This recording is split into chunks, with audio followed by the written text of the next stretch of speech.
नमस्कार, citizens voice show में आप सबका स्वागत है। पहले मैं रिक्वेस्ट करूंगा, ये चैनल आप ही का चैनल है, जनता की आवाज़ है, आवाम की आवाज़ है, आपकी आवाज़ है। इसको लाइक करें, सब्सक्राइब करें और अपने मित्रों में शेयर करें। हम किसी आर्थिक सहायता की मदद आपसे नहीं मांग रहे हैं। आज इस परिचर्चा में भाग लेने के लिए हमारे साथ सीनियर जर्नलिस्ट गिरीश जोशी जी मौजूद हैं। बहुत बहुत स्वागत है गिरीश जोशी जी आपका। धन्यवाद सर। और आपके साथ जुगलबंदी करते हुए आज हमें शायद 1 साल से ऊपर हो गया है और लोगों को बहुत पसंद आता है, क्योंकि हम लोग मेन इश्यूज पर बात करते हैं। जो इश्यूज कंसर्निंग इश्यूज हैं, पब्लिक के इश्यूज हैं, जनता के इश्यूज हैं, बिजनेस से रिलेटेड, नौकरी से रिलेटेड, जॉब से रिलेटेड और ग्रोथ से रिलेटेड। हम अपनी कॉन्वर्सेशन को या अपने बात को हम पॉलिटिकल इसलिए नहीं रखते क्योंकि इसमें कॉमर्स भी है, ट्रेड भी है, बिजनेस भी है और इंटरनेशनल अफेयर्स भी हैं। गिरीश जोशी जी, मैं आज आपसे बात करना चाह रहा हूं कि इंडिया ने अपनी सबसे बोल्ड मूव चली है, जिसमें उन्होंने कहा है कि उनके 7 लार्जेस्ट कमर्शियल पोर्ट, चाहे वो चेन्नई हो, कोयम्बटूर हो, विशाखापट्टनम हो या मुंद्रा हो, उसमें यूएस के गुड्स का हम आदान प्रदान जो है कमर्शियल एयरपोर्ट्स पर, कमर्शियल पोर्ट्स पर रोक देंगे। ये डायरेक्ट रिस्पॉन्स है अमेरिका टैरिफ लगाने का 50% भारत के ऊपर। इंडिया ने $3.6 बिलियन की डील जो बोइंग जेट्स की है वो भी रोक दी है यूएस की, following the imposition of 50% tariff. China में एससीओ समिट होने जा रहा है तियाजिन अगस्त 31 और सितंबर 1 के बीच में, जिसमें प्रधानमंत्री मोदी जाने वाले हैं। और यूएस ट्रेड टॉक्स जो हैं वो फेल हो गई। अब वो पॉलिटिकल मिसजजमेंट है, मिसलेड सिग्नल्स हैं या बिटरनेस है, जो भी चीजें हैं। और इसके दौरान डब्ल्यूटीओ की अमेंडमेंट्स, जिसमें fossil fuels, drill baby drill, agricultural subsidy का रोकना, क्रिप्टो करेंसी और ब्राजील के इंटरनल मैटर्स में मेडल करना, डेमोक्रेसी को आधारित करना, ये बहुत सारे विषय हैं। इसको एक एक करके हम लेते हैं। पहला इशू मैं आपके पास आता हूं, टैरिफ कलेक्शन। अमेरिका कह रहा है कि $150 बिलियन का टैरिफ कलेक्शन हुआ फ्रॉम जनवरी, जब वो इंप्लीमेंट हुआ स्वेरिंग इन के बाद, फरवरी से और जुलाई तक। पर उसमें ये फिगर नहीं बता रहे हैं कि कितनी ग्रोथ कम हुई, ग्रोथ रेट कम हुआ, इन्फ्लेशन बढ़ा है। ऐसा माना जा रहा है कि $2400 प्रति व्यक्ति खर्चा बढ़ गया है इस टैरिफ के चलते। उसकी बात कोई नहीं कर रहा है, वो सिर्फ टैरिफ का जो सरप्लस आ रहा है उसी की बात कर रहे हैं। इस प्रोग्राम में आप मुझे ये बताइए कि जिस तरीके की ग्लोबल इंप्लीकेशंस हैं, सप्लाई चेन मैनेजमेंट डिसरप्शन हो गई है टैरिफ के चलते में। अमेरिका कह रहा है कि हम तो जो माल लेंगे वो 0% पे माल बेचेंगे, पर जो हम माल लेंगे वो 25%, 30%, 35%, 40%, 50% टैरिफ पे लेंगे। ये सारा मामला क्या है और इसकी जो इम्प्लीकेशंस हैं जियोपॉलिटिकल, जो ये रिपल इफेक्ट है, वो कहां तक जाएगा और ग्लोबल मार्केट्स में जो डिसरप्शंस है वो पॉलिटिकल कैपिटल को और फाइनेंशियल कैपिटल को कैसे हर्ट करेंगे? गिरीश जोशी जी। धन्यवाद आदमी जी। देखिए, काफी अंडर करंट्स भी काम कर रहे हैं। आप बिग मागा बनाना चाहते हो, ड्रिल बेबी ड्रिल करना चाहते हो, लेकिन आपके जो सपोर्टिंग सिस्टम्स हैं वो तो कोलैप्स हो रहे हैं। कल देखिए, कनाडा ने भी खुल के बोल दिया कि भाई गाजा में जो हो रहा है उसके लिए हम लोग उसके खिलाफ है, हम लोग एड भेजेंगे, Palestine should have it's voice in the world. अब वो तो कुछ दिन पहले यूके ने भी बोला है। तो ये अगर फिर आएगा तो तुम उस पर सैंक्शन लगाने की कैपेबिलिटी रखते हो? कनाडा तुमसे कोऑपरेट अभी नहीं कर रहा है। कनाडा ने आपकी पावर सप्लाईज बंद कर दी है। आपका अलास्का का रूट उन्होंने ऑफिशियली अब वो बाय पासपोर्ट कर दिया है। तो अलास्का में जो आप भरोसे पे बैठे थे कि भाई वहां पे उनका रेयर अर्थ मटेरियल वगैरह वो ड्रिलिंग करेंगे, तो उनका रूट कनाडा ने बंद करा है।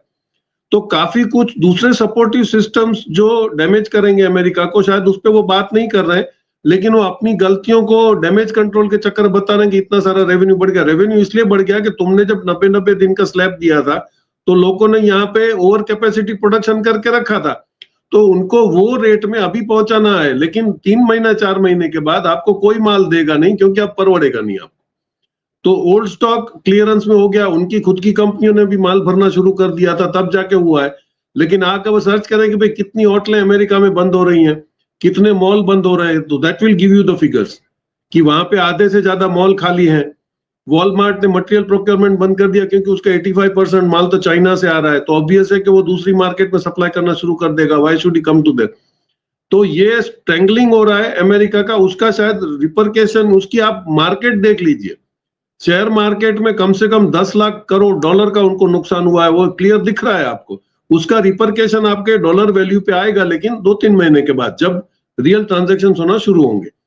This is the position where, but he doesn't want to agree that उसने जो गलती करी है। अब बात है मार्केट की पोजीशन पे, तो इंडिया ने जो बोल्ड एक्शन लिया है उससे सबसे बड़ा धक्का इसको लगने जा रहा है। इसने पहले बंद कर दिया, मैं आपको क्लैरिफाई कर दूं कि इसमें मुंद्रा पोर्ट का नाम नहीं है, क्योंकि Mundra port is not a government port, Kandla port पे आया है ऑर्डर। तो जो गवर्नमेंट पोर्ट्स है, JNPT dealing with 5 million TEUs of USA every year, उसमें आपका 50% जो था कार्गो वो यूएसए का था, जो 5 मिलियन में, वो रुक जाएगा।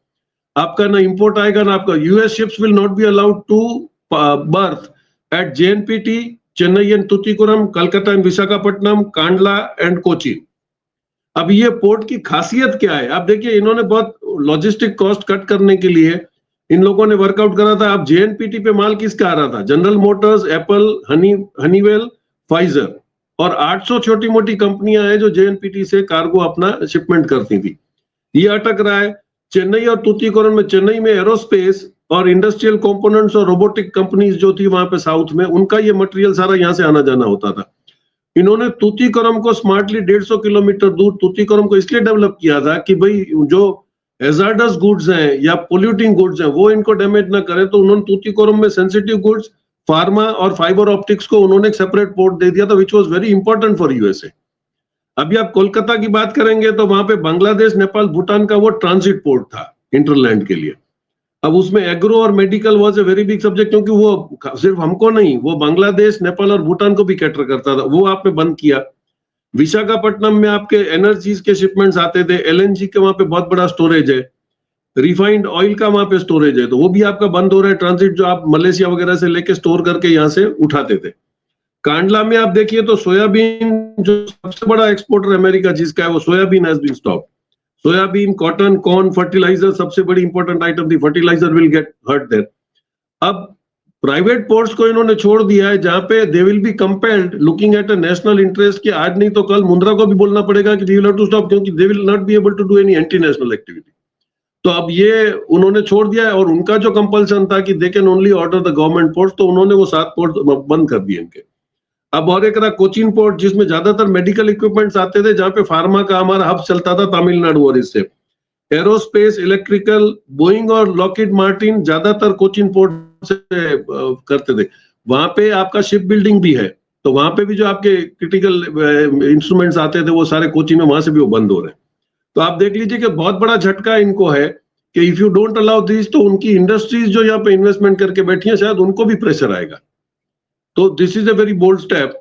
और ये मैं समझता हूं कि अभी क्योंकि आपको क्लियर हो गया पिक्चर कि योर पाथ इज क्लियर। आप पहले अमेरिका का डर दिखा के समझ रहे थे कि एशिया में शायद आप इजराइल बन जाएंगे, लेकिन वो उल्टा हुआ है। Now you have to suddenly go and revive.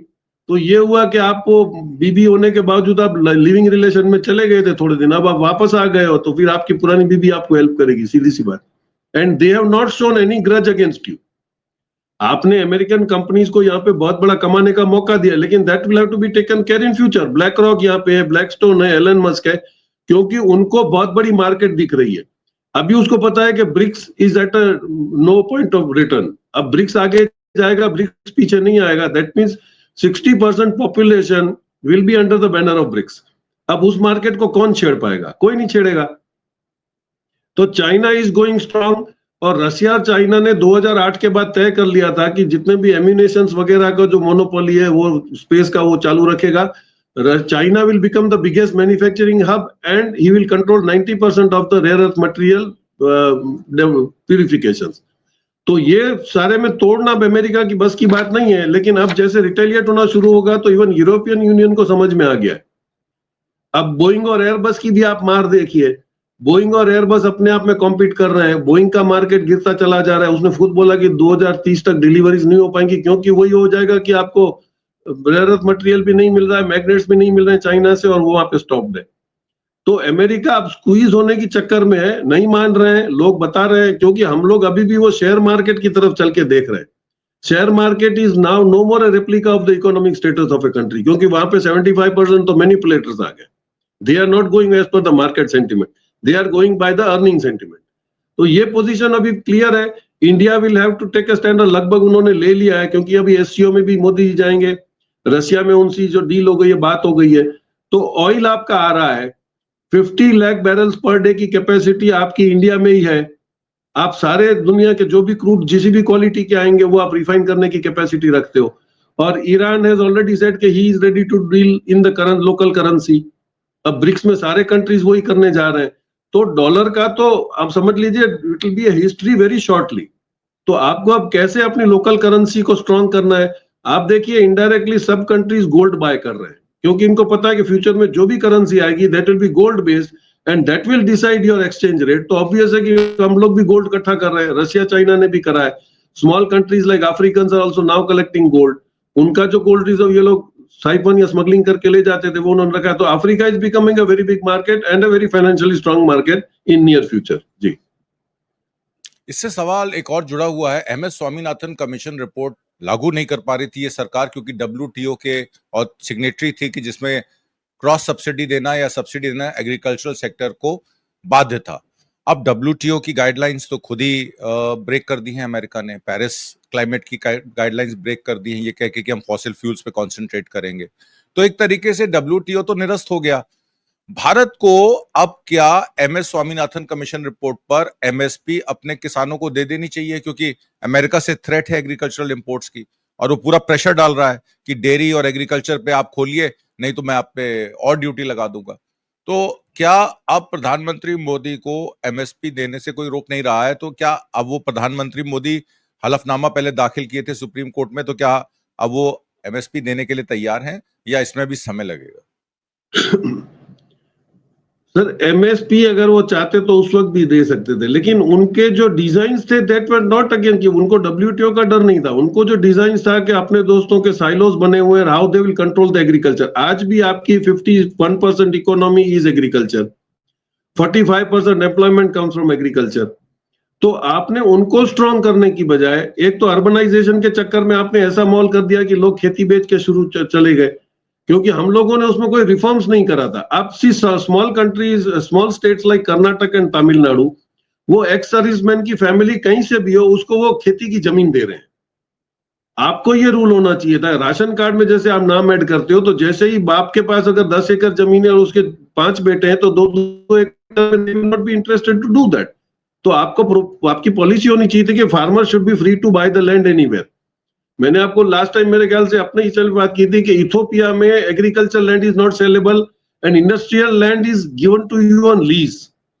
आज एक सिर्फ सोयाबीन मैन्युफैक्चरिंग पे पूरी अमेरिका में अपना उसमें दबदबा करके रखा हुआ था तो उसको ब्राजील ने तोड़ दिया। उसको दूसरों तो हम लोगों को ये था कि एग्रीकल्चर को हम स्ट्रांग रखते तो शायद दूसरी इंडस्ट्रीज को सपोर्ट आता। और जैसे मैंने बात करा कि अफ्रीका में अभी हम लोग जब गए थे तो वहां पे लैंड आपको सेल में नहीं देते हैं, वो लोग आपको लीज पे देते हैं ताकि कल अगर आप नहीं जमते तो that land is reverted to the government. इसका जो एग्जांपल मैंने आपको दिया कि जब 26 जनवरी 2001 को बहुत ही विनाशकारी भूकंप आया था कच्छ के गुजरात के कच्छ डिस्ट्रिक्ट में, तो वाजपेयी जी ने आके जब बोला कि भाई इस डिस्ट्रिक्ट को खड़ा करने के लिए कोई एक्साइज बेनिफिट आप करिए, तो वो जो 10 साल का एक्साइज बेनिफिट मिला था उसमें 1.5 लाख करोड़ का इन्वेस्टमेंट आया। The mistake you did is कि आपने उनको जमीन खरीदने को कहा। अब वो जमीन खरीदने में कई इंडस्ट्रीज ऐसी थी जिनकी चली नहीं, लेकिन वो 10 साल के बाद जो उसका रेट एनहांसमेंट मिला वो फायदा उसी में उठा के चले गए। तो ये जो सारे मैनिपुलेशन की जगह आपको बंद करनी पड़ेगी और एग्रीकल्चर पे ही आपको ध्यान देना पड़ेगा क्योंकि सब हमारा तो पूरा इकोनॉमी उसी पे बेस्ड है। तो सिस्टम सेट करनी पड़ेगी और अगर चाहते तो उसी वक्त कर सकते हैं और इनके पास अभी भी इलाज नहीं है। Once now you are joining hand in BRICS, आपको डब्ल्यूटीओ तो भूल जाइए लेकिन जो कंपल्सन या आपका जो प्रॉफिट मेकिंग सस्टेंस दिखाएगा उसमें भी आप ही एग्रीकल्चर के सबसे बड़े दाता हो। चाइना के पास लिमिटेड सोर्सेज है और वो मोनोपोलाइज करता है किसी एग्रीकल्चर आइटम में। इंडिया एक ऐसा है जिसके पास 6 क्लाइमेट है और उसका हर पोर्शन कुछ ना कुछ किसी साल में बना सकता है। और now as we are adopting many rich farmers have started वो कंट्रोल्ड एनवायरनमेंट में मैन्युफैक्चरिंग में आए हैं, तो छोटी मोटी जो कैश क्रॉप्स हैं वो तो कंट्रोल्ड एनवायरनमेंट में आज हम लोग के डेजर्ट एरिया जैसे में कच्छ में भी कंट्रोल्ड एनवायरनमेंट में लोग अंजीर बना रहे हैं, पका रहे हैं, अंगूर बना रहे हैं। तो that means much of things have gone ahead और उसी सेक्टर में आपको आगे जाके जाना पड़ेगा। Once you become also big consumer like America तो शायद दुनिया आपके पास आती रहेगी। अमेरिका गलती कर गया कि उसने बहुत ही जल्दी रिफॉर्म्स कर दिए, वो अपने आप को कंज्यूमर भी नहीं रख पाया, इसलिए उसको ये नुकसान हो रहा है। We are also big consumers, 140 crore हैं और एक अपकमिंग जो कॉन्टिनेंट अफ्रीका का खड़ा हो रहा है 38 बिलियन का, वहां पे सिर्फ फार्मा का मार्केट है। तो we have now to concentrate and go global.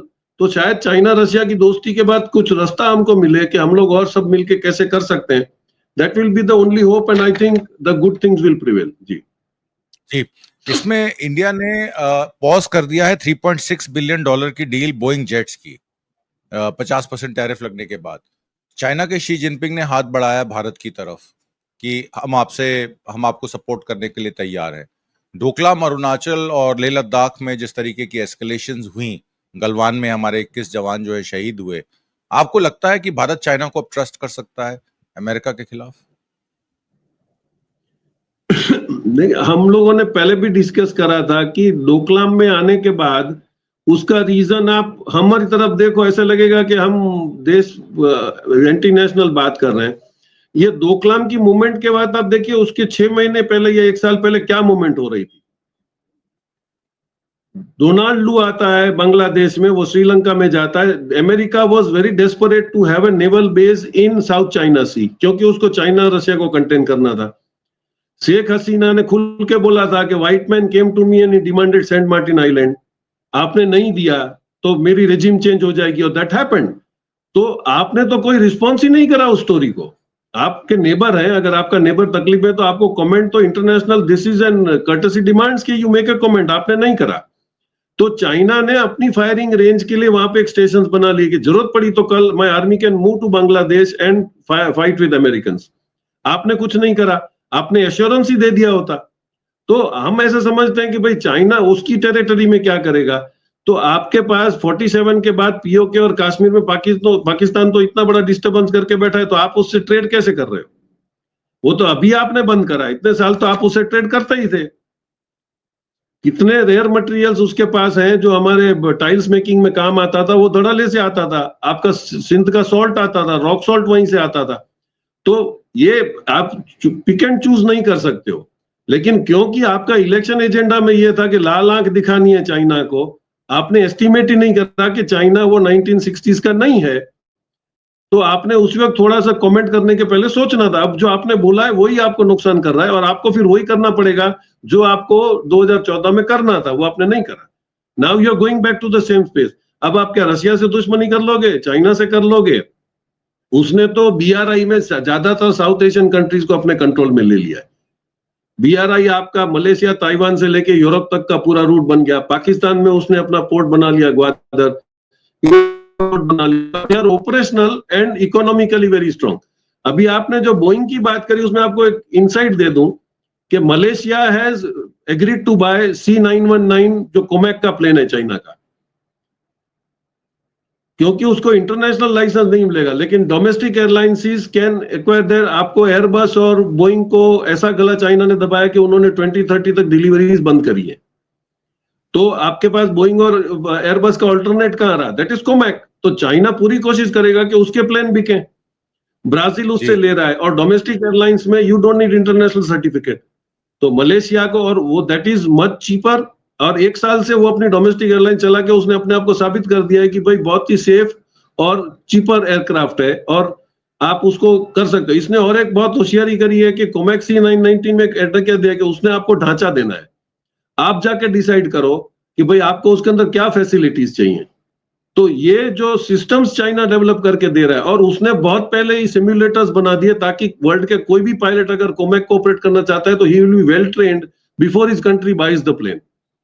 आपके यहाँ पे देखिए, जब 9/11 हुआ तो आपने ILS सिस्टम बंद कर दिया। कितने हमारे एयरपोर्ट्स हैंडीकैप हो गए कि आप लोग विजिबिलिटी पुअर में लैंड नहीं कर पाते थे। तो अमेरिका का ये दबदबा है कि वो अनाउंस कर देगा, आपको देगा, फिर आपको लटका के रखेगा ताकि आप उसकी गुलामी के माहौल में बने जाओ। China is not doing that. China बोलता है मैं आपको रेंट पे भी दूंगा प्लेन। तो ये देखिएगा कि 1-1.5 साल के अंदर ज्यादातर साउथ एशिया में कंट्रीज अपने डोमेस्टिक फ्लाइट्स को C919 में कन्वर्ट करेंगी, क्योंकि it is cheaper and very convenient to low cost ज्यादातर। तो काफी कुछ मार्केट में दूसरे भी चाइना अपनी कर रहा है, वो भी अपना डोमिनेंस क्रिएट कर रहा है। लेकिन हम उससे अगर इसलिए दुश्मनी करें कि वो हमसे आगे निकलने की कोशिश कर रहा है, दैट इज नॉट डिप्लोमेसी। वो लोकल पॉलिटिक्स में चलता है, इंटरनेशनल में नहीं चलता है। So we will have to look into it. और मैं समझता हूँ चाइना रशिया से अब मीटिंग्स जो होंगी, पर्टिकुलरली SCO और ब्रिक्स, और ब्रिक्स के अंदर ऐसा मैसेज है कि almost 40 countries have agreed to attend BRICS in 2026। जी इंडिया को प्रेसिडेंसी मिलती है तो मोदी जी को एक जीवन दान मिल जाएगा अगर उसकी प्रेसिडेंसी इंडिया को मिल जाए और 40 कंट्रीज को होस्ट करें।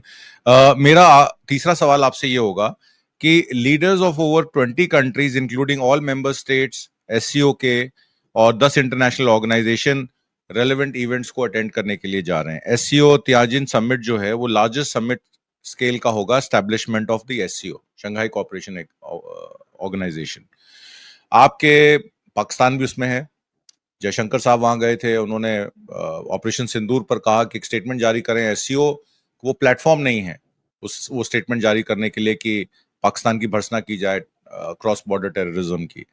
आपको क्या लगता है प्रधानमंत्री मोदी अब एससीओ में जाएंगे अगस्त आखिरी के 31 अगस्त और 1 सितंबर को शी जिनपिंग से 2018 के बाद इनकी पहली मुलाकात होगी। क्या एजेंडे होंगे जो मोदी जी को रखने चाहिए और क्या एक्सपेक्टेशंस हैं एससीओ समिट से? टेबल्स आर टर्निंग, आपके पास कोई अभी चॉइस नहीं है। Now you are no more going towards Europe and America, क्योंकि सबसे बड़ा आपका थ्रेट है, आपके पास एक ऑल्टरनेट मार्केट है जो चाइना और रशिया आपको चुपचाप दिखा रहे हैं। 2 साल पहले भी चाइना ने आपको एक इशारा करा था कि विद इन ईयर और सो हम लोग इंडिया से 85% एपीआई इंपोर्ट कर रहे होंगे, क्योंकि आपने मेक इन इंडिया में बड़े जोर शोर से कहा था कि अब एपीआई पे सेल्फ रिलेवेंट इंडिया होगा, लेकिन आपने पैसा दिया, कंपनियों ने काम नहीं करा। लेकिन आपने इलेक्ट्रल बॉन्ड ले लिया, आपने उनसे कोई एक्शन नहीं लिया।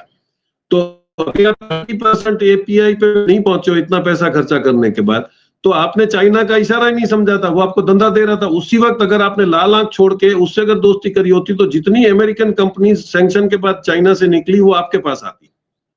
ईस्ट टू डू बिजनेस आपने अनाउंस करा था, वो सोच के आने की तैयार थी, लेकिन ऑन प्रैक्टिकल अप्रोच में आप गलत थे।